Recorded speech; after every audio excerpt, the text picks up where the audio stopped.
Thank you. Good afternoon to everyone. So today is our COVID-19 update for May the 29th of 2020. I'm, as usually, joined by Dr. Roland Walker, Health Commissioner, as well as a couple of invited guests that include Dr. Paige McNulty, the Emergency Manager for Gary Community School Corporation. I'm also joined by Dr. Vanessa Allen, CEO of the Urban League, but she's here in a slightly different capacity to an extent. She's here to tell us a little bit more about the census and to certainly give us information to encourage us to participate in that. The sounds that you hear in the background are my new friends today. We are really excited to be joined by the winners of the Gary 2020 Census Poster Contest. And at some point in this session, you'll certainly hear from some of them and get an opportunity to witness their artwork. I would be remiss if I did not introduce or at least acknowledge the presence of Justin Harris, a pretty prominent attorney in the community, certainly a member of our team to an extent, and in his capacity today, he's representing one of the poster winners. So you'll hear from Mr. Harris here shortly as well. I'm here to give you the latest updates. For the last 12 weeks or so, or certainly seems like it, we've come to you sometimes on a daily basis, but mostly on every Friday to share with you the latest statistics and data relative to COVID-19. And today is like all of the rest of the days. We certainly have new and updated information with you. Dr. Walker is going to talk to some extent from a medical perspective, but I'm here today to assure you that as a municipality, we continue to monitor our stats and data, and we, as always, are prepared to come and share the most accurate information that we possibly can with our constituents so that you can make the decisions that are in the best interest of your family and friends and try to keep everyone safe. So as we begin to reopen city operations, there are a number of considerations. Mostly it is what does the latest data represent? And what we've discovered as we've enhanced our processes of determining exactly what's going on and reviewing the data is that we continue to see cases of COVID right here in Gary, Indiana. As I said, Dr. Walker is going to talk about what those implications mean because simultaneously we're in the process based on data and some trends that we're seeing with data. We're in the process of reopening Gary City government, which would also include the reopening of certain entities and the direction that we'll certainly provide for certain entities such as our beaches and parks, houses of worship, and retail operations.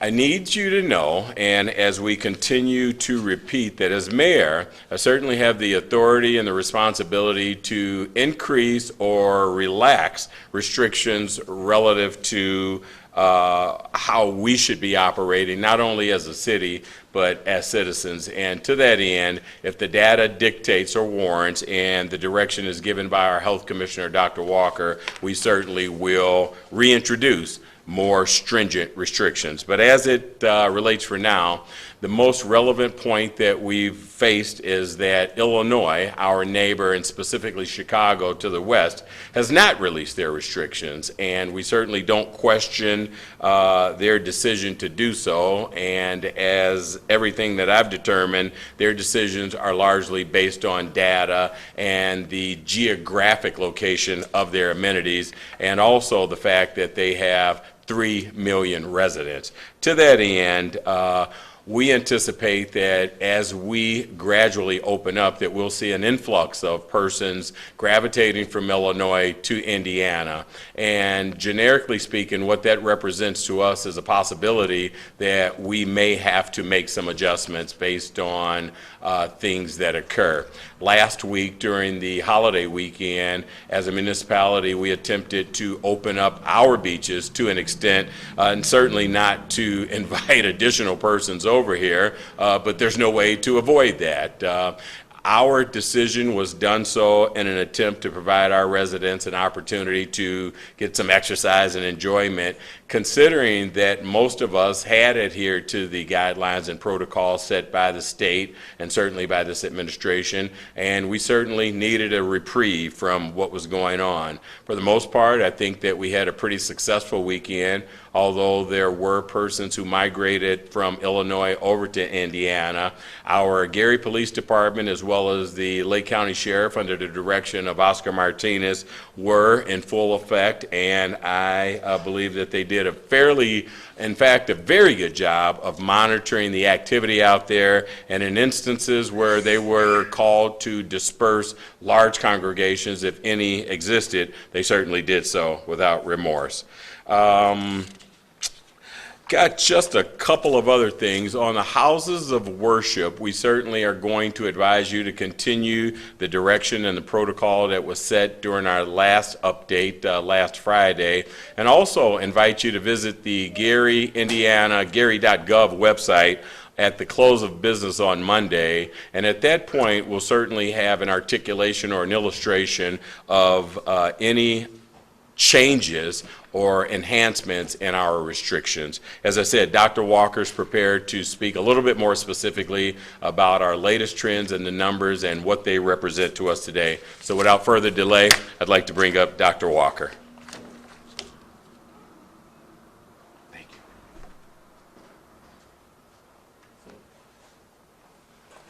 Well, greetings to the citizens of Gary. Definitely have a little bit more relaxed comfort level today. I'm kind of in my environment with all these children here today. Makes me definitely smile a little bit more, feel a little bit more comfortable. Thank you to the mayor for having me here today. Greetings to Dr. Paige McNulty, Dr. Vanessa Allen. Today we have also here Mr. Justin Harris, and also our winners of our poster contest for our 2020 census poster contest. I want to start off by sharing a few numbers. What I would like to do first is share the numbers of the people who have been affected by COVID virus who are now recovered. Think of this as the wounded warriors in a battle. So the numbers of people who have had strokes post-COVID, people who have renal disease, renal failure, liver disease, chronic lung disease, amputations. So I'd like to share those numbers with you right now, but I can't, because I looked everywhere and I can't find those numbers. So I bring that up as a point so you can start thinking about this. So as we've met the milestone, we've had over 100,000 deaths due to COVID. But outside of the deaths, I need you to think about the people who are now going to live with those chronic conditions for the rest of their lives. Think of those of people who have gone to war and have come home and now are going to need special services and so forth. So this disease is not only something that is going to cause death, but it's going to cause lifelong conditions. So I want you to keep that in mind as we ask you to continue social distancing and to wear facial coverings. Now I'm going to bring the most updated numbers to you as we have them available. What you're going to see is some modest increases at a state level, at a local level, at a county level. Also, as the mayor stated before, we have been taking a closer look at our numbers internally. The mayor has allowed us to use a data analyst that's employed by the city of Gary, and allowed him to come and work with us to look at our numbers. And as we reevaluated our numbers, we've seen some increases in some of our values. Okay, looking at the Indiana positive numbers, the new positive cases, there are now 521 new positive cases reported yesterday from the day before, which actually is going to leave us now for Indiana at 33,558 people who have tested positive for Corona-19 virus. And in the state of Indiana now, we have seen 1,946 deaths. We're approaching 2,000 deaths in the state of Indiana. In Lake County, we have now seen 3,538 cases, and unfortunately we have seen 185 deaths in Lake County. More locally, we have seen a up and down of double-digit to single-digit positive cases, but we've averaged right around 10 cases a day. So yesterday we reported 5 new cases to bring our total up in Gary, Indiana to 644 cases of positive diagnosis of coronavirus. Over the last day, we reported 1 new death, which brings our new total up to 48 deaths in the city of Gary as related to coronavirus.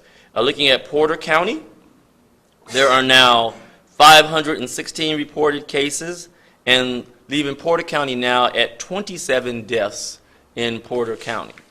So what do those numbers mean to us locally? So we evaluate them as we go forth, and we know that this is a virus that has not gone away. As the mayor spoke about before, we are now looking at summer activities. Now, in a lot of our seasonal viruses, what we have seen is with increased UV light, with increased humidity, we've seen a precipitous drop in those cases.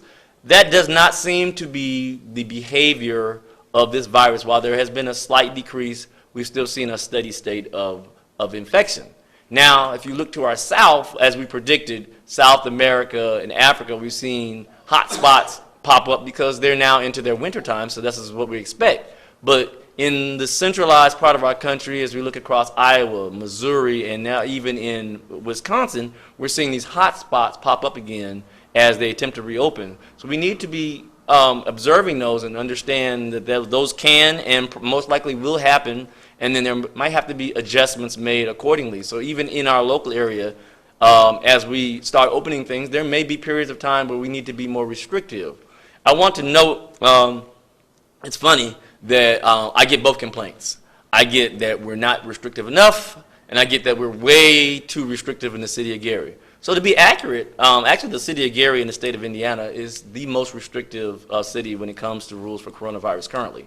That is because Lake County, Marion County, and Cass County are the most restrictive counties in the state currently, and Gary has been the most restrictive in terms of trying to provide the safety to our citizens in Lake County. So now as we are attempting to for instance, utilize our beaches and our activities, I think it's really, really important that we try to maintain social distancing in our parks and beaches, is that we wear face coverings when appropriate. And that will help to keep those numbers down so we can continue to enjoy our summertime activities as much as humanly possible. Also, look next week as we're going to have some written recommendations to give out in terms of our summer youth activities, as I get that question a lot. So we will have that in writing. Let me just say this from a personal note. While I want to see all those activities continue as they have done previously, it's going to look different. I myself am a coach for youth activity. I'm a baseball coach. And all my kids and all the parents and all the coaches want to see us return to the way things exactly were before.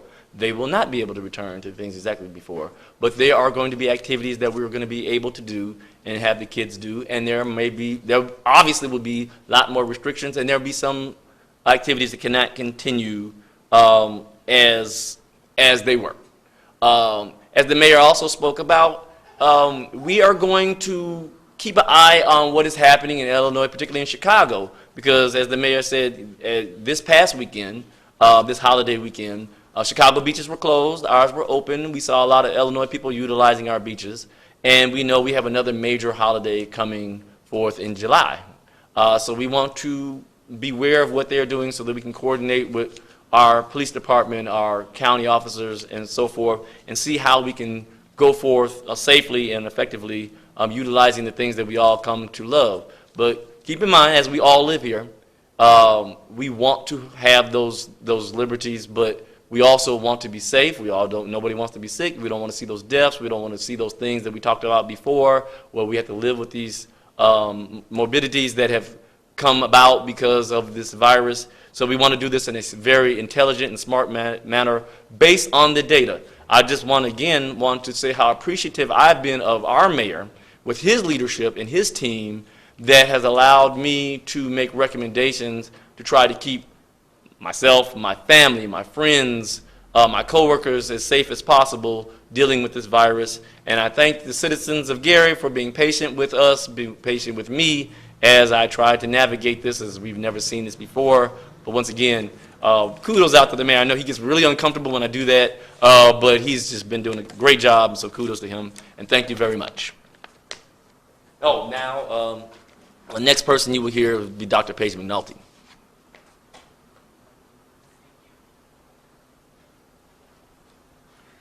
Hello, good afternoon. I want to echo what Dr. Walker said, because I was going to say the same thing, that I very much appreciate the mayor's leadership and Dr. Walker's leadership in making sure that we have these weekly communications to the community, because with more information, the more anxiety goes down. And so I appreciate the weekly updates. I know that our students and our parents look forward to that, and we need to continue the information. So that's great. So I appreciate it. With that being said, I want to say that today is the last day of school. Woo! Last day of e-learning. So students, teachers, moms, dads, you made it. So good job. I know it's been rough. I've been living it at home with my kids as well. So, but you did a great job and you made it. Report cards will be posted next week. I also want to remind parents that summer school does start June 8th. There are still slots if you want to sign up. We have about 1,300 students thus far signed up for summer school, which is awesome. So if you are interested in that, please contact us so we can get you slated into summer school. I do want to mention that we, as a school district across the state of Indiana, however, are still under an executive order from the governor that we are still closed until June 30th. So I know that gets a little confusing when things start opening in the city. Schools are still closed, meaning schools and the grounds, until June 30th unless we hear otherwise. And if we do hear something otherwise, we will certainly let you know. But our practice fields can't be used, our gymnasiums, etc., until further notice.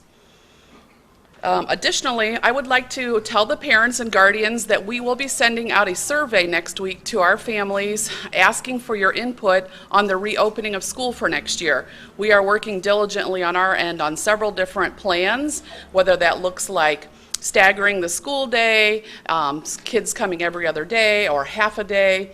I'm certainly working with Dr. Walker and the health department on those plans, but I do want to hear from the parents on how they're feeling and suggestions that they might have moving forward. So please look for a survey that's going to be coming to you next week via email, Facebook, etc. We'll be sending that out through our website.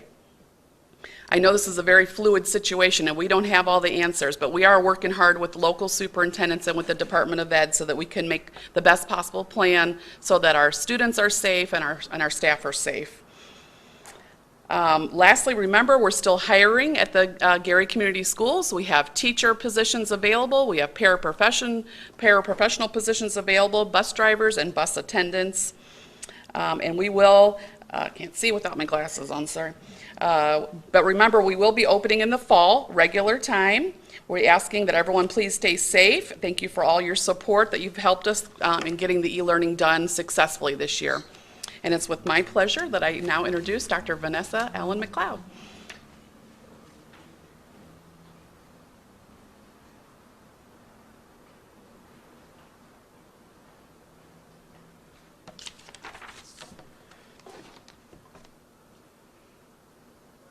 Greetings to everyone here.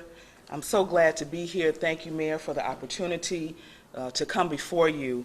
I bring you greetings from not only the Urban League of Northwest Indiana, but also the Gary Committee, Census Count Committee.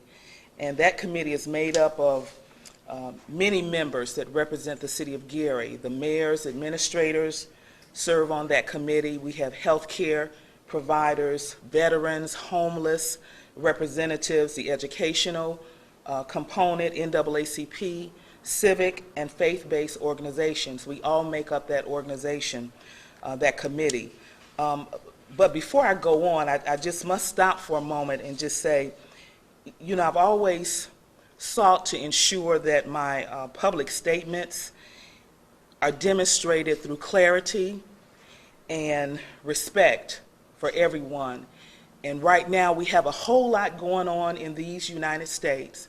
And I just asked if we would just stop for a moment, just for a moment, and think about our brothers and sisters in Minneapolis and what they're going through.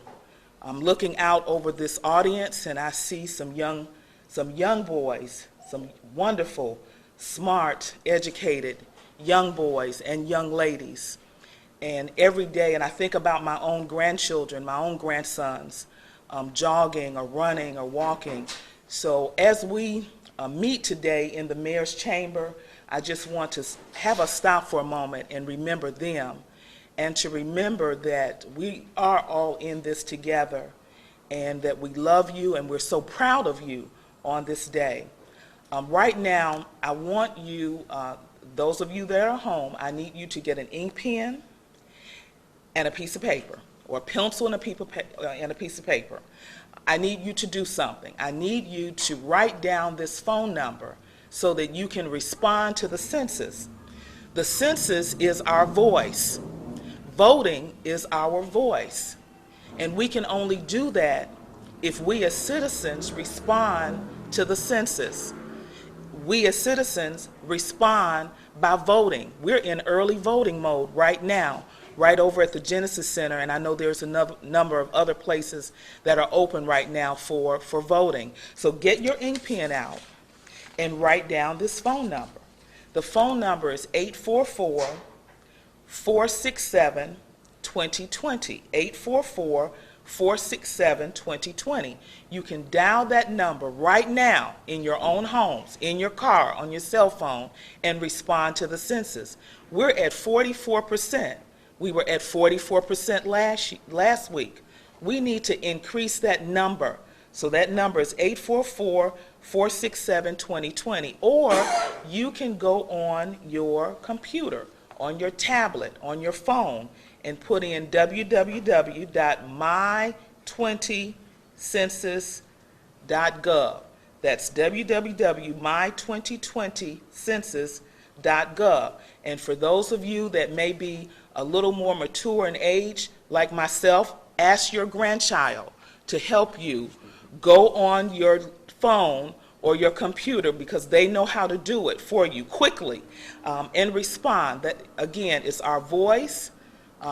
In order to make this community thrive and get federal monies that come into this community, it helps us with food stamps, it helps us with health care, it helps senior citizens, it helps us with a whole lot of things that can come into this community. But we can't get it unless you respond. Now, before I go on, we have some very, very special people here, and these are the children of our Gary Community School Corporation and the vicinity. I would like to ask Justin Harris if he would come up and talk about the committee, the subcommittee that's under the census. It is the media committee that's under the census committee. So Justin, if you would come forward, and then we're going to bring our winners. They won money in the form of a gift card, and we want to celebrate them today. So Justin?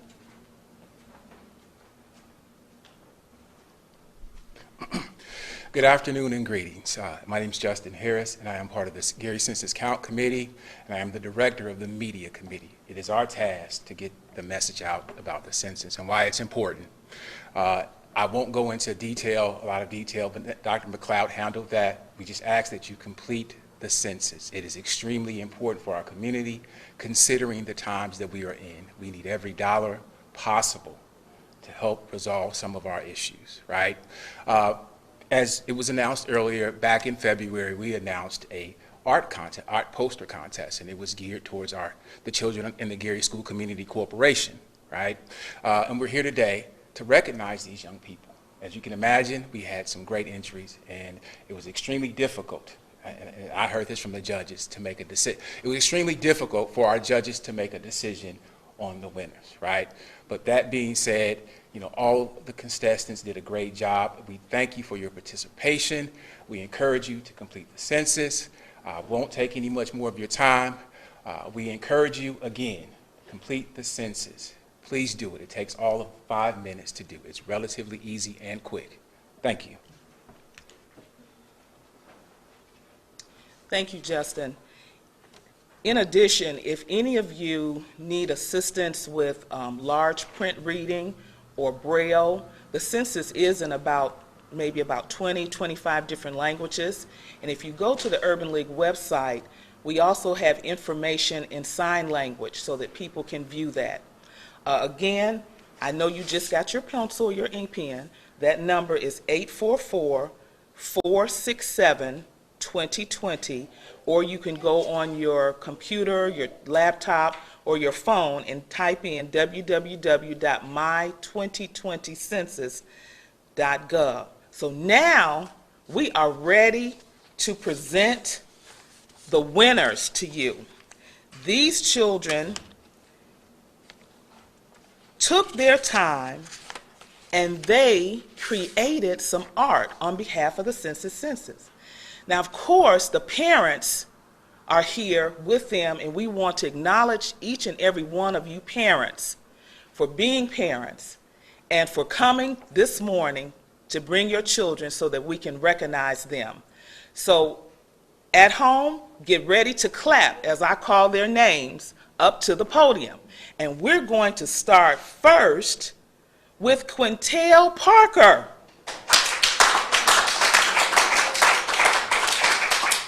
Quintel is from Bethune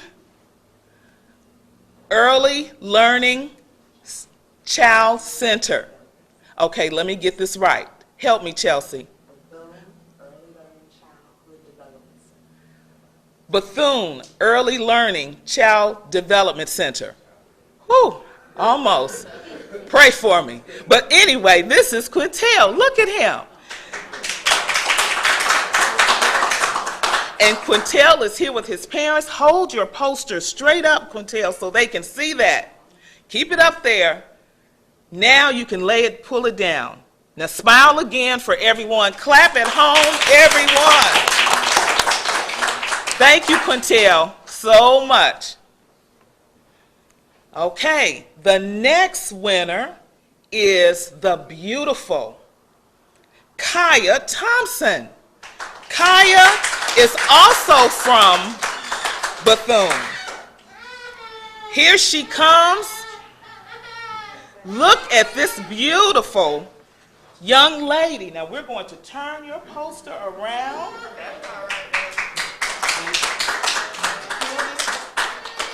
Well, first, let's see her smile. You smiling? Now hold it up. Let's give her another round of applause. Thank you so much. Now you can put this down and go back over. Now what I didn't tell you was Quintel won a $150 gift card.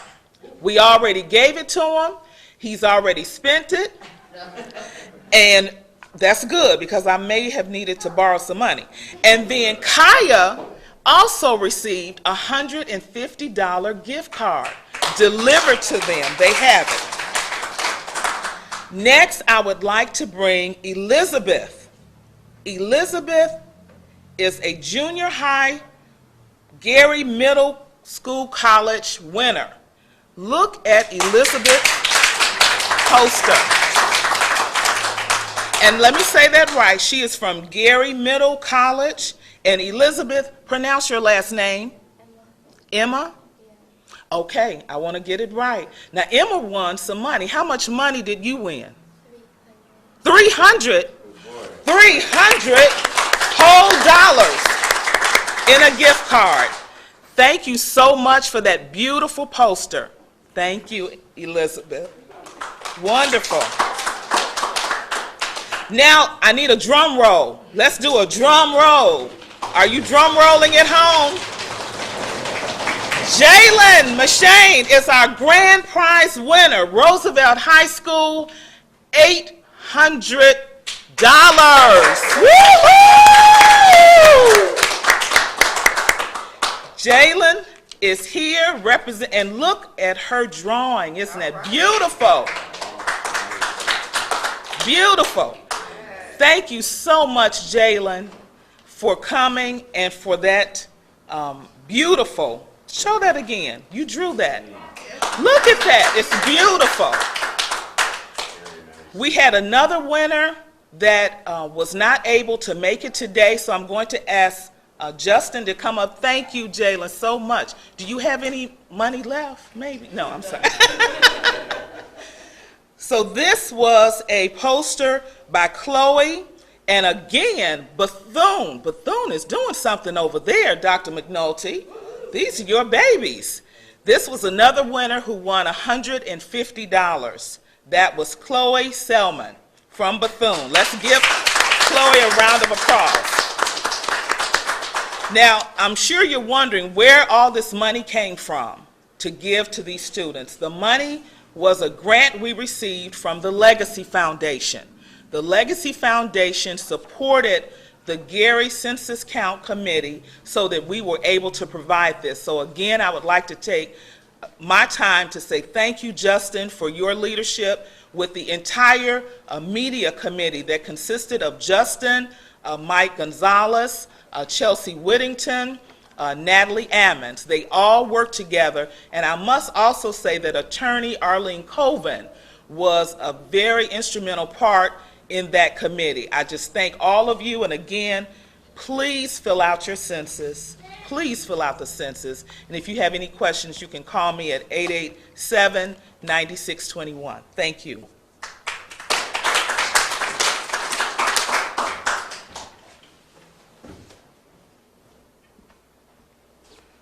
So I want to thank everyone who presented today, particularly the young folks who came out and who shared their artwork with us and their efforts. Thank you for participating in the contest. Certainly congratulations for the rewards or awards that you've received. But most of all, thank you for understanding and recognizing that the census is important to us all. And at the risk of being slightly repetitive, I'm going to just talk about that for just a brief second. Dr. Allen asked some time ago that the administration be an integral part of this, in as much as the outcome of it, or the results of everyone being counted, means an additional $2,700 overall to the city per person counted for the next 10 years. And if you consider that, and you consider the state of finances with the city and some of our entities such as the school district and that, it's imperative that everyone participate. To that end, I want to thank you, Dr. Allen, for spearheading that committee for the city. Certainly, Justin, thank you for your part. Thank you for working with our administration. But my pledge to you is from now until October, because I understand it's been extended, that we're going to do this, if you don't mind, coming every week, and hopefully during the summer months we can get out to the community and further emphasize the importance of it.